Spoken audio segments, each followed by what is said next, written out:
2월달하고도 벌써 마지막 주일이 되었습니다. 세월은 빠르게 지나 이제 봄을 향해서 달려가고 있습니다.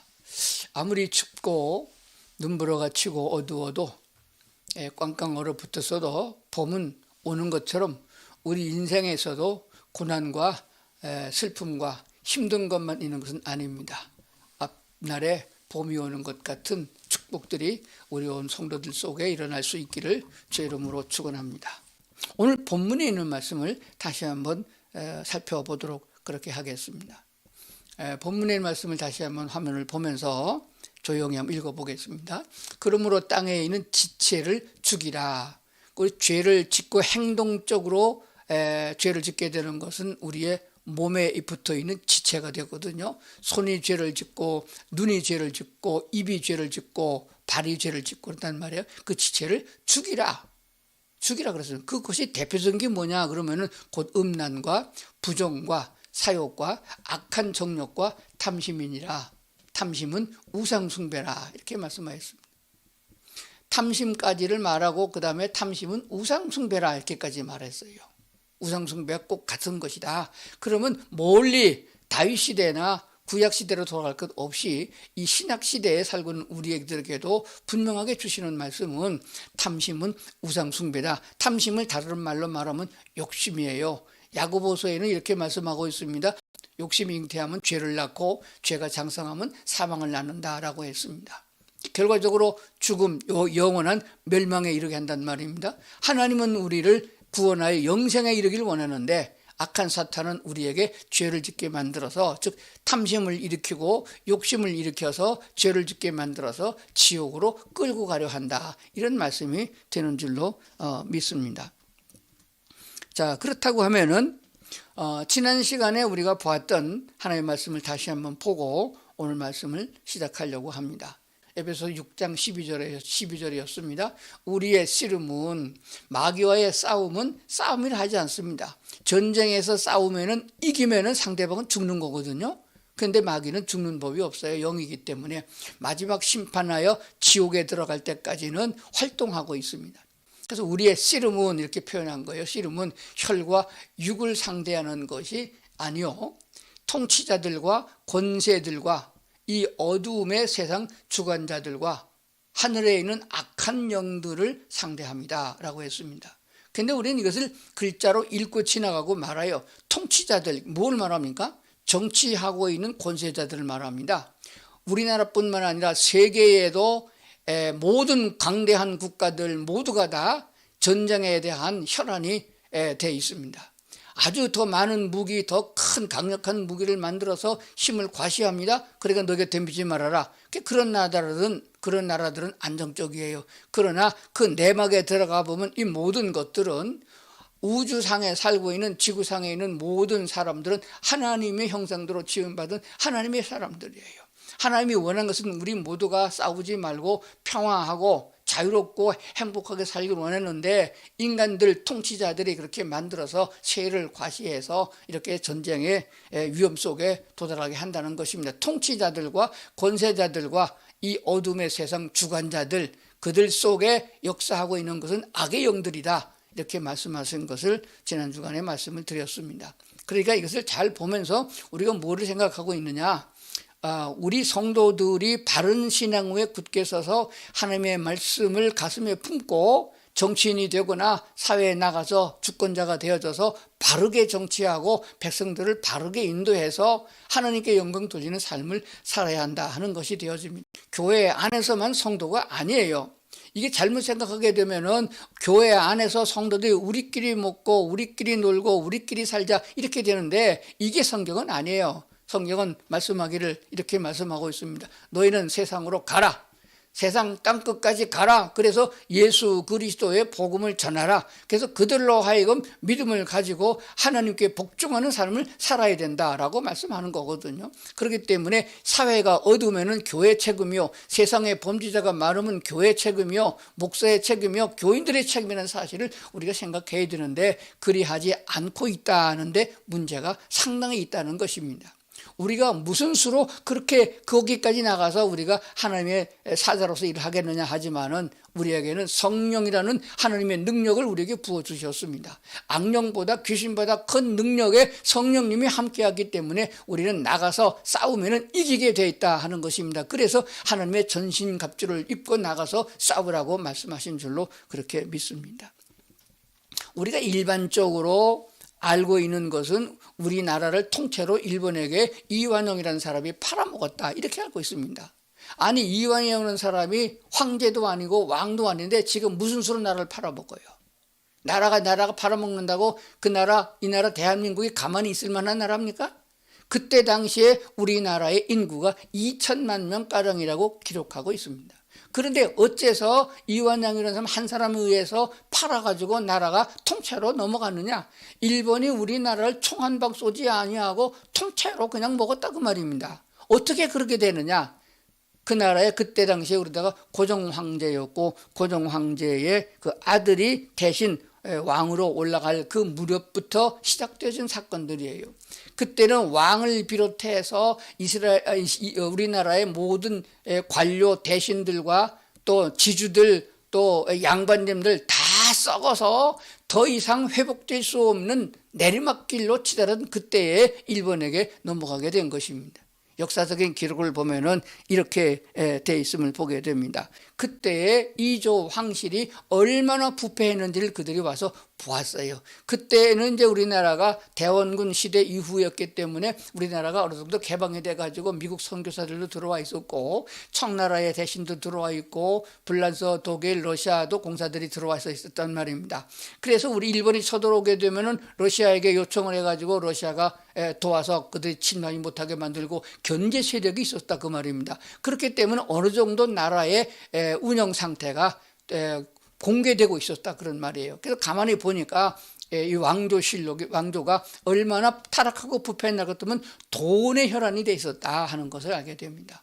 그래서 돈으로 매수하면 되겠다라고 생각해가지고 많은 여론을 얻고서 고종 황제에게 그 사절단을 넣은 것이에요. 너희가 이렇게 청나라에 굽실거리고 살아야 되고 그리고 러시아에게 가서 빌어야 되고 뭐 또 우리 일본에게 싸우고 또 이길 거 뭐 있느냐? 우리가 지금 이렇게 발전되고 강한 나라가 됐으니 우리나라가 나를 통치해 줄 테니까 그렇게 하면 어떻게 하느냐라고 하는 제안을 하게 된 것이에요. 그러니까 나라의 사정은 어떤 면으로 보든지 백성들은 피폐하고 먹을 것이 없고 문명은 외국을 따라갈 수가 없는, 예를 들면은 외국 장사꾼들이 들어와서 총한 자루를 팔아먹을 적에 몇십억씩 주고 팔았다는 얘기가 기록이 되어 있는데 그 정도로 우리는 총한 자루도 가지지 못했고 화약도 하나 가지지 못했던 그런 국가가 된 것입니다. 그런데 사람들은 외국에 물량이 들어오게 되니까 뭐 거울이라든지 무슨 뭐 장신구라든지 좋은 것은 다 외국에서 장사꾼들이 갖고 와서 팔고 사고 하니까 왕궁에 있는 사람들이 그것을 먼저 사다가 들여놓고 나라의 소중한 귀한 것을 그들에게 팔고 그것을 사고 했단 말입니다. 그렇게 되어지니까 나라가 이렇게 되다가는 까딱하면은 러시아한테 먹히든지 소련한테 중국한테 먹히든지 그런 상황이 일어날 것 같으니까 일본하고 교섭을 하게 된 거예요. 그러면 일본이 우리에게 어떻게 해주겠다고 했느냐? 우리가 다 외교적인 면에서는 일본이 다 그 통치권을 가지지만은 국내의 백성들을 통치하는 데는 그냥 왕들이 옛날 하던 식으로 그냥 할 수 있게 해준다 이렇게 제안을 하게 된 거예요. 우리는 한국을 통치해서 자기 나라 속국으로 만들겠다는 것이 아니고 청나라 즉 중국을 견제하고 러시아를 견제해서 동남아의 평화를 이루기 위한 목적이 있다. 당신의 나라에 대해서 손해가 하나도 되지 않겠다라고 했던 것을 알게 되어집니다. 그래서 그 사실을 어떻게 하겠냐 구체적인 안으로 넘어갈 수밖에 없는 그런 때가 됐는데 그때의 기록들이 지금 공개가 되어서 남아 있는데 그것을 살펴보는 시간을 갖도록 그렇게 해보겠습니다. 그래서 마지막에 체결하는 단계에 고종 황제의 특명을 받은 그때 총리 대신했던 이완용이라는 사람이 대표로 가게 됐습니다. 그때 이완용도 영어를 좀 했지만은 능수능란하지 못해서 비서인 이인직이라는 영어를 잘하는 사람을 데리고 가서 고종 황제의 명을 받들어서 반드시 이것은 관철해야 된다. 어차피 지금 우리가 청나라에 이렇게 오랜 세월 동안 이렇게 굽실거리고 살아가는 것에 비하면은 가만히 보니까 일본이 많은 말이 맞다고 생각을 해서 그와 같은 일을 저질렀다는 것이에요. 그래서 그때 황실에는 고종 황제가 그 왕을 하고 있는 황실에서는 많은 백성들로 하여금 세금을 걷어들여서 호화롭게 살고 있는 그런 상황이었고, 또 그것도 돈이 모자라 가지고 황실에서 직접 사업을 했던 것이 있습니다. 그게 광산 사업이고 인삼 독점해서 판매하는 것이고, 그리고 토지를 많은 토지를 관리하면서 그 토지를 하사하기도 하고 토지에서 농사짓는 곳으로 수입을 삼고 하는 그런 수익 사업을 하고 있었던 것을 알게 되었습니다. 그래서 이완용을 통해 가지고 일본에 제안한 것이 있는데, 우리나라의 국호를 그대로 우리가 쓰도록 해달라. 그리고 두 번째는 현재 우리가 하고 있는 왕의 아들이 왕이 되고 또 왕이 되는 이조 왕조의 혈통을 이어가게 해달라. 그리고 우리 왕궁에서 지금 하고 있는 이 광산 사업이라든지 인삼 독점 판매권이라든지 이것을 그대로 우리가 갖게 해달라 하는 요청을 하게 된 줄로 믿습니다. 이건 건들지 말라라고 하는 것입니다. 뿐만 아니라 왕궁에서 사용되고 있는 모든 이 세금 돈을 그 일본에서 담당하여 원조를 해주므로 우리가 먹고 살기에 넉넉하게 해주는 조건으로 한일 합방을 하겠다라고 하는 조건을 붙여서 이완용에 가서 이것을 다 관철했다는 사실입니다.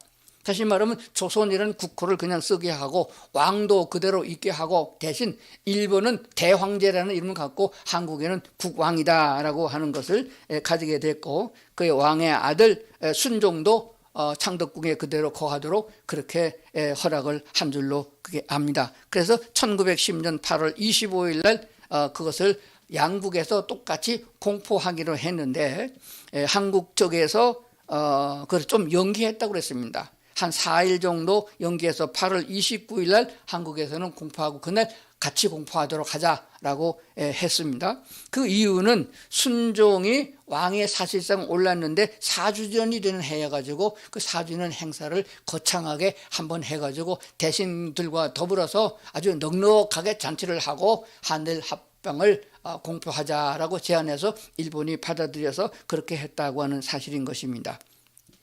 그러면은 그때의 일본이 얼마만큼 돈을 주기로 약정했느냐, 그리고 얼마나 그것을 시행했느냐 하는 것입니다. 왜냐하면 그때에 많은 다른 나라 외국과 국교가 있어서 공사들이 한국에 있었기 때문에 그것을 만약에 한국에서 일방적인 게 되면은 우리가 속았다, 일본에게 속았다, 그놈들이 돈 준다고 약속해놓고 안 줬다 이렇게 되어지면은 다 깨지는 거 아니겠어요? 그런데 뭐 한국의 고종 황제가 그것을 약속을 받고 시행을 했단 말입니다. 근데 문제는 우리나라와 같은 지금 삼권 분립의 통치 체제가 아니고 왕 정치 시대 때입니다. 왕이 삼권을 다 가지고 있어서 왕이 한번 말하면 그것이 곧 법이요, 그것이 곧 실천되어지는 것입니다. 그렇게 되니까 왕만 동의하면은 나라가 그냥 넘어간단 말입니다. 그것을 알고 그와 같은 조치를 취했는데 일본에서 얼마만큼 많은 돈을 한국에 줬느냐 하는 것을 기록을 보면은 이렇게 되어 있습니다. 왕실에 운영하고 있는 운영비를 왕실의 직계 왕실은 고종 황제와 부인, 그리고 그 아들 순종과 부인, 그리고 그 밑에 손자 손녀들 직계 황족이 8명으로 기록하고 있는데, 그것이 1910년서부터 그때 1910년 7월 20일에 합방조약이 체결됐으니까 그때부터 10년까지는 연간 150만 엔씩 주기로 했습니다. 지금 하나로 개혁하게 되면 300억쯤 되는 돈을 황실에서만 쓸 수 있는 돈으로 지급을 했고, 근데 그때 돈의 가치를 따지면 이보다 훨씬 더 많다 하는 것을 알게 되었습니다.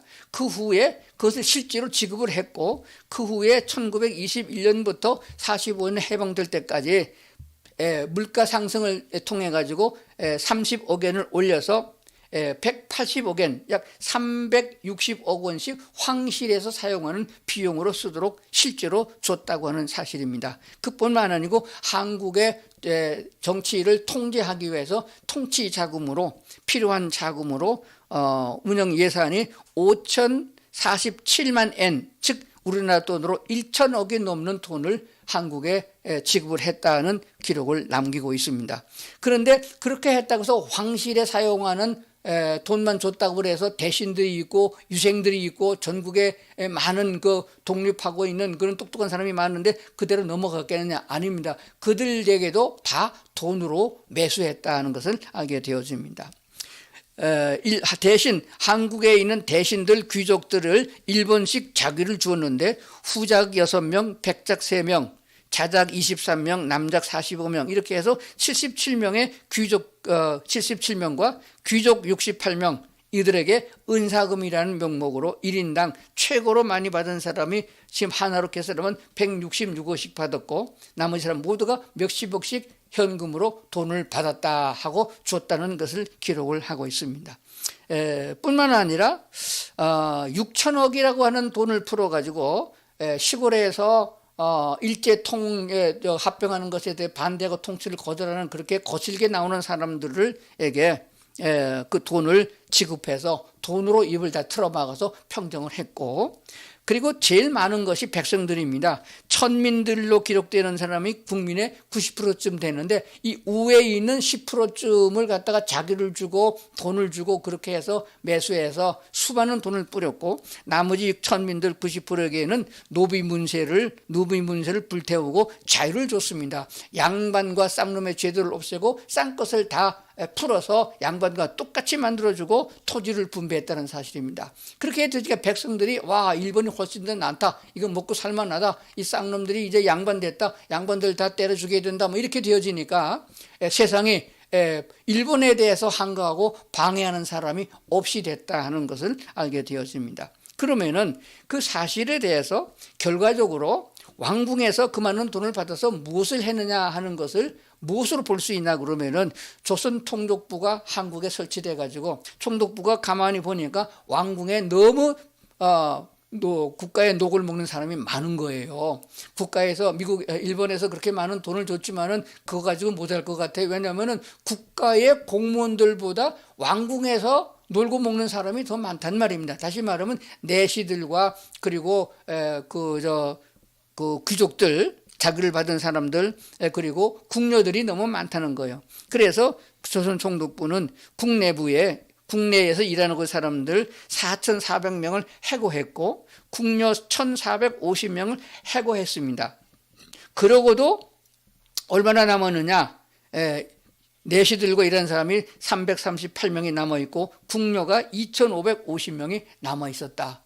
그러면 그들이 다 그냥 궁궐 안에서, 창경궁 안에서 그리고 창덕궁 안에서, 덕후궁 안에서, 그 궁궐 안에서 여기가 천국이다, 그리고 매일 연회를 베풀고 돈 하나도 없이 쏘는 매달마다 들어오니까 얼마나 흥청거리고 망청거리고 살았느냐 하는 것이 되어집니다.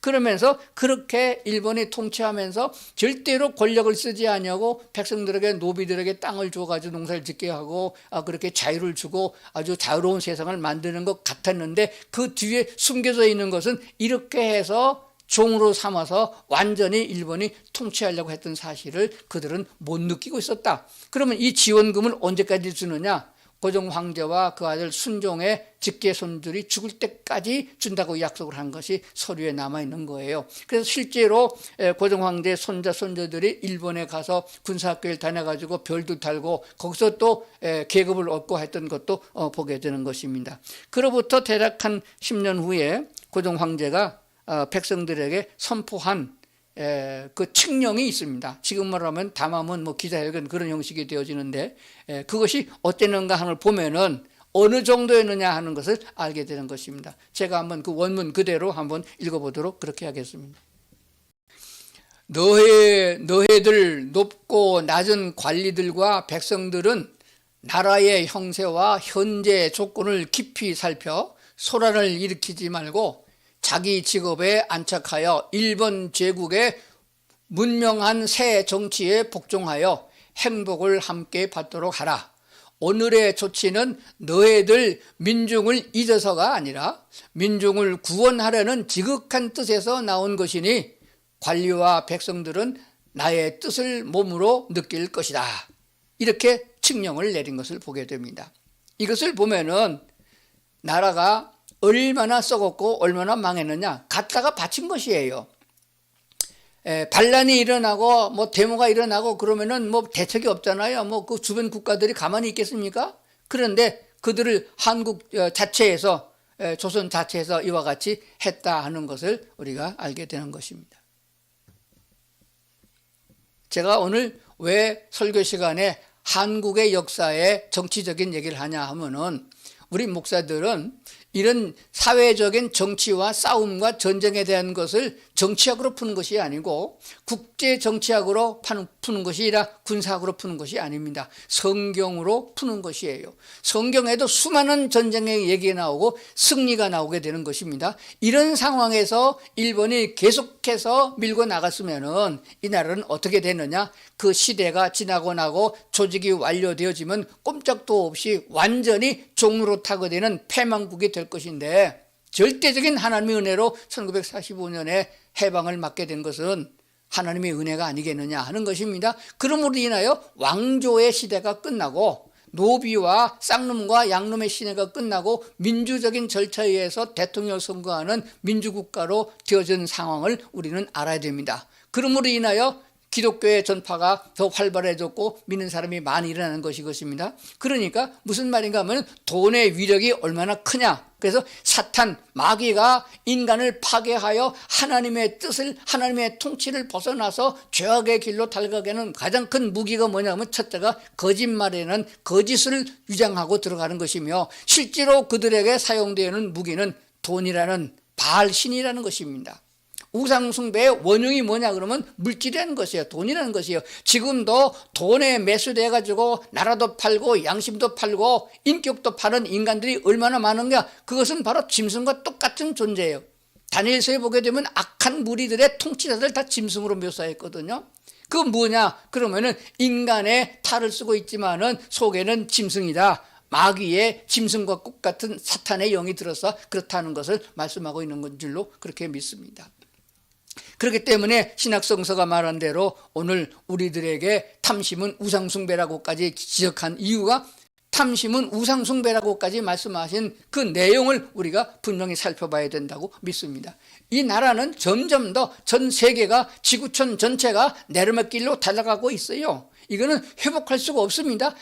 어떻게 할 수가 없어요. 그래서 하나님은 노아 시대 때에 한 명도 남기지 않고 다 싹 쓸어버리려고 했으나 씨를 남겨야 되기 때문에 노아의 8가족을 남겨놓은 것 같은 그 시대를 지금 넘어서서 이제 마지막 심판 때를 향해 가고 있는 거예요. 이때에 마귀가 그렇게 돈을 사용해서 개인도 넘어뜨리고 단체도 넘어뜨리고 국가도 통째로 갖다 바치는 것입니다.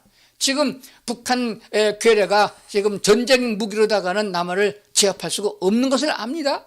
그들이 핵무기를 갖고 있지만은 미국이라는 나라가 핵무기를 보호하고 있기 때문에 마음대로 쓸 수도 없는 거예요. 그래서 그들은 지속적으로 20년, 30년 동안 간첩을 보내고 물질적인 공세를 통해 가지고 사람을 미혹해 가지고 평화적인 방법으로 총을 쏘지 않고 전쟁을 하지 않고 평화 통일을 북한식으로 하려고 하는 계기를 가지고 덤벼드는데 이것을 알지 못하고 돈 몇 푼 준다고 받아먹고 그리고 거기에 매여가지고서 일꾼 되어가지고 민주주의, 자유민주주의, 하나님신 자유를 망각하고 악의 무리에 휩쓸린다고 하는 것은 있을 수 없는 일입니다. 북한이 그렇게 기승을 부려서 유교까지 일으킬 수 있는 것은 교회가 앞장섰기 때문이에요. 북한의 조선인민주의 기독교 총대표들이 단결해서 하나같이 김일성을 도와가지고서 남한을 치게 한 거 아니겠습니까? 왜냐하면은 공동생산, 그리고 분배, 그게 공산당이거든요. 같이 잘 먹고 잘 살자. 그런데 그것이 속은 것이에요. 마귀의 전략은 거짓으로 위장해가지고서 속에서 백성들은 속고 우회에 있는 당원들은 잘 먹고 잘 살고 정권을 휘둘리는 주권자의 행세를 한다는 것을 우리는 지금까지 보아온 그대로인 것 줄로 아는 것입니다.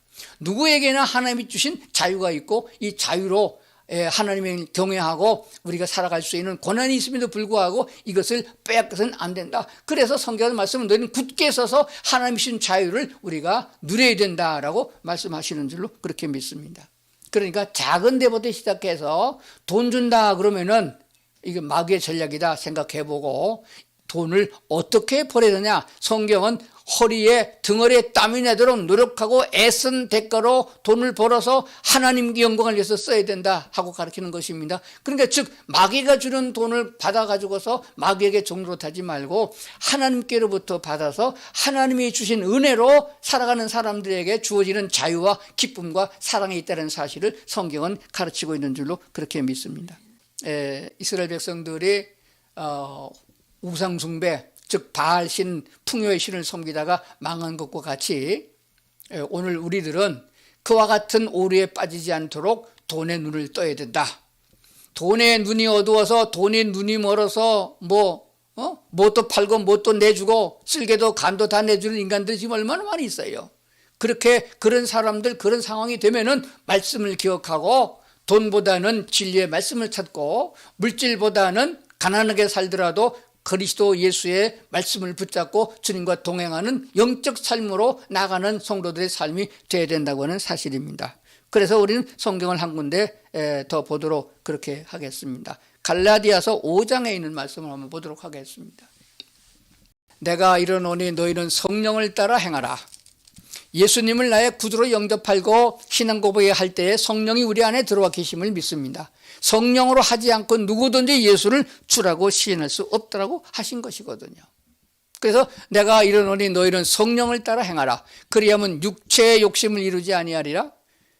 육체의 소욕은 성령을 거스리고 성령은 육체를 거스리나니 이 둘이 서로 대적함으로 너희가 원하는 것을 하지 못하게 하려 함이니라. 18절 너희가 만일 성령의 인도하시는 바가 되면은 율법 아래 있지 아니하리라.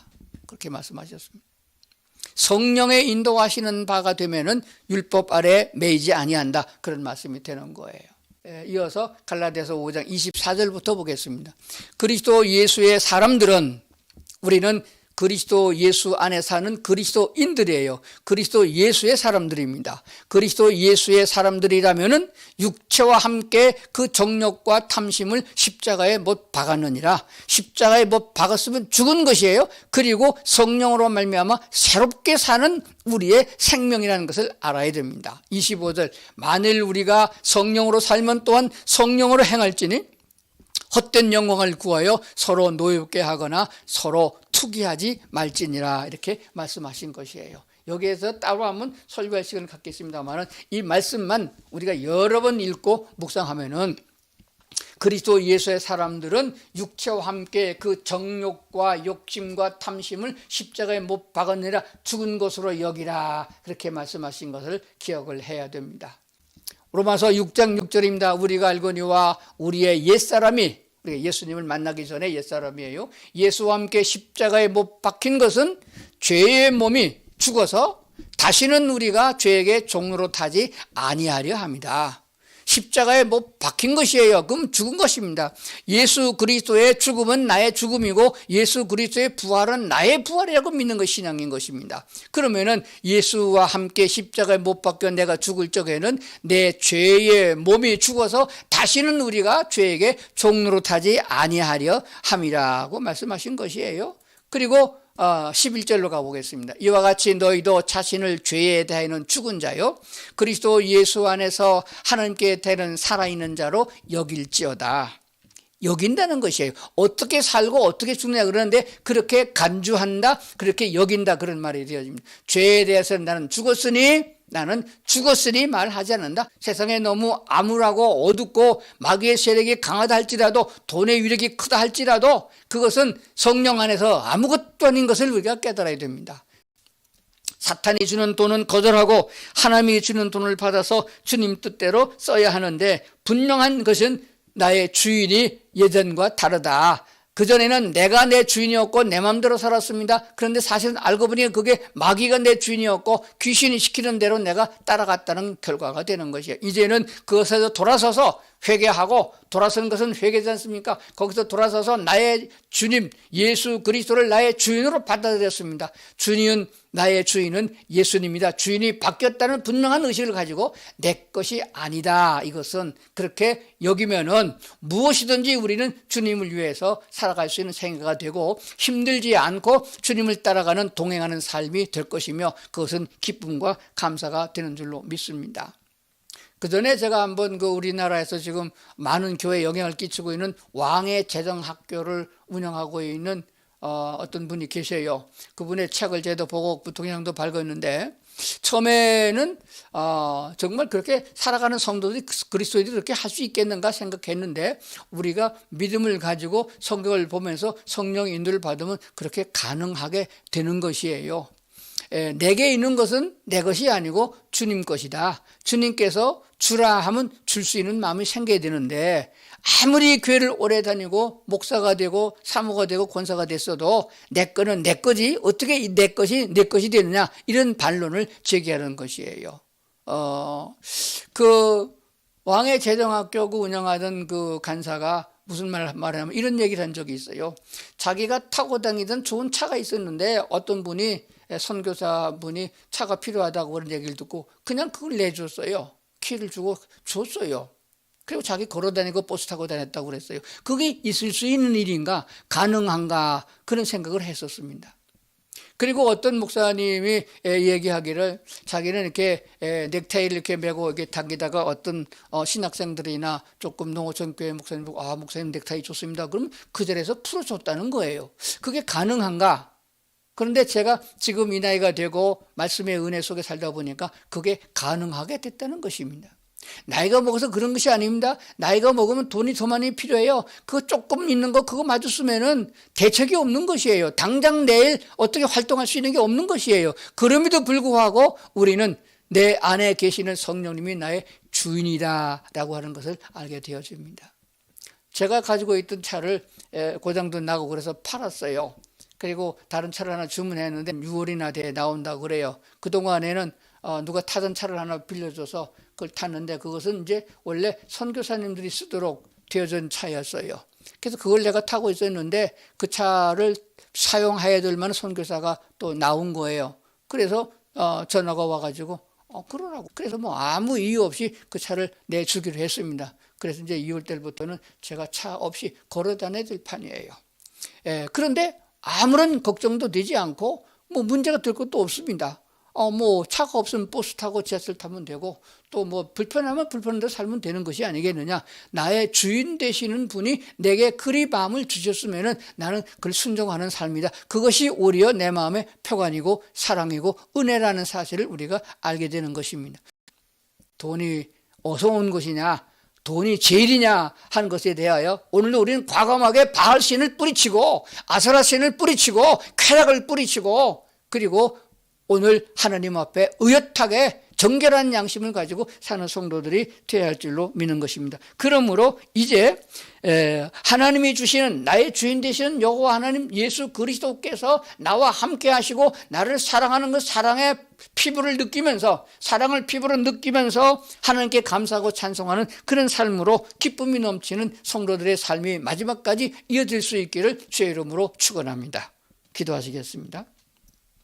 하나님 아버지, 오늘도 우리를 말씀 앞에 세우셔서 감사합니다.